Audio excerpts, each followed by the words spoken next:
آج 23 مارچ ہے۔ آج ہی کے دن 1931 میں 3 نوجوان ہندوستان کی جنگ آزادی کی خاطر تختہ دار پر چڑھ گئے۔ بھگت سنگھ نے اپنے 2 ساتھیوں یعنی سکھدیو اور راج گرو کے ساتھ مل کر محض 23 سال کی عمر میں برٹش سرکار کو چنوتی دے ڈالی اور شہید اعظم بھگت سنگھ کا لقب حاصل کیا۔ جس عمر میں نوجوان رومان میں گم ہوتے ہیں یا پھر اپنے مستقبل کے لیے فکر مند، یہ نوجوان ہندوستان کی آزادی کے لیے پھانسی پر جھول گئے، اور خاص بات یہ تھی یہ راستہ ان کا خود کا چنا ہوا تھا۔ 1919 کا جلیانوالہ سانحہ ان کے ذہن میں نقش کر گیا تھا۔ وہ اس کا بدلہ انگریزوں سے ہندوستان سے کھدیڑ کر لینا چاہتے تھے۔ 1928 میں سائمن کمیشن کے خلاف احتجاج ہو رہا تھا۔ انگریز آفیسر اسکاٹ کے اشارے پر لاٹھی چارج ہونے لگا اور کانگریس کے نامور لیڈر لالا لاجپت رائے لاٹھیوں سے گھائل کیا ہوئے کہ کچھ ہی ہفتوں بعد جہان فانی سے رخصت ہو گئی۔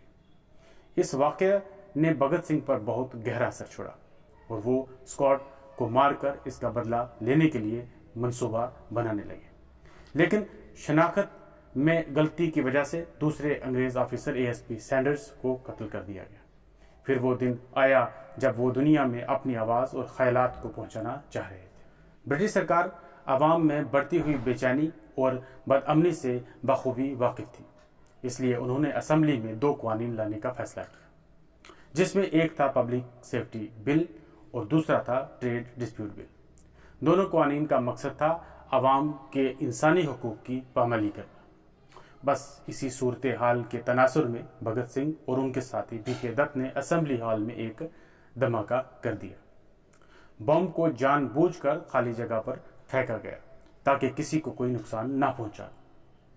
اس عمل کے پیچھے ان کا مقصد یہ تھا کہ برٹش حکومت کی توجہ اپنی طرف ملحوظ کر سکے، اور پھر آج کے ہی دن 23 مارچ 1931 انقلاب زندہ باد کے نعرے لگاتے ہوئے پھانسی پر جھول گئے۔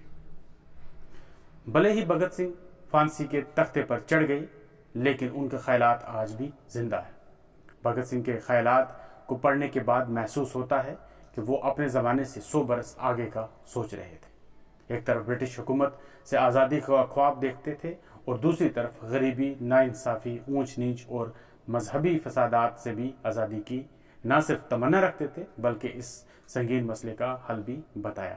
لیکن افسوس کہ آج تک ان کی برسی بڑی دھوم دھام سے تو منائی جاتی ہے، لیکن ان کے خیالات کو حقیقت کا جامہ کوئی نہیں پہنا سکا۔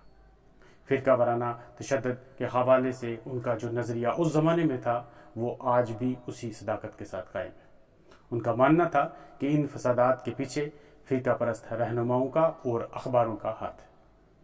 اگر غور کیا جائے تو قریباً 100 سال پہلے کہی گئی یہ بات آج کے ماحول کے مطابق ٹھیک بیٹھتی ہے۔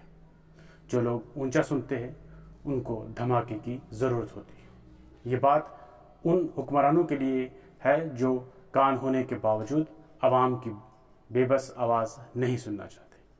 بھگت سنگھ کو ہر برس خراج عقیدت پیش کی جاتی ہے اور ان کی قربانیوں کو یاد کیا جاتا ہے۔ ان کی تصویروں پر پھولوں کی مالا پہنائی جاتی ہے، لیکن کہیں بیٹھ کر چند لمحات یہ سوچا جائے کہ بھگت سنگھ کی قربانی کی بس کیا اتنی ہی اہمیت ہے؟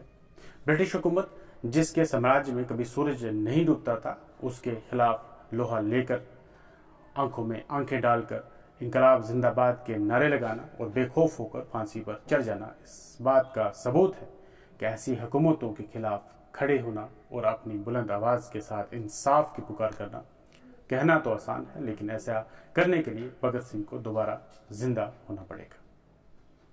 خدا حافظ۔